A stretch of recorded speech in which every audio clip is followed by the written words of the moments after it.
Hello বন্ধুরা, নমস্কার। কেমন আছেন সবাই? মানব পূজনের একটি ব্লগে আপনাদের সবাইকে স্বাগত জানাচ্ছি। আমি দেবলীনার মা। আজকে কোজাগরী লক্ষ্মী পূজা। এই লক্ষ্মী পূজার অনেক বিশেষত্ব রয়েছে। মা লক্ষ্মীর কে বলা হয় ধন সম্পদের অধিষ্ঠাত্রী দেবী। আজকে আমার সামর্থ্য অনুযায়ী, আমাদের সামর্থ্য অনুযায়ী আমরা যতটুকু পেরেছি মা লক্ষ্মীর জন্য কিছুটা আয়োজন করেছি। এই প্রথমবার ঘরে পুজো দিচ্ছি, তার একটি কারণ, লক্ষ্মী রূপে আমার কন্যার আগমন এই ধরিত্রীতে।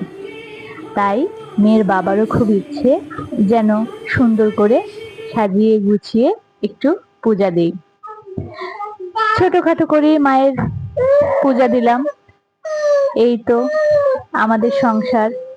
সবাই আমাদের জন্য আশীর্বাদ করবেন যেন আমরা সবাই ভালো থাকতে পারি আর প্রতি বছর যেন মায়ের গুণ কীর্তন করতে পারি।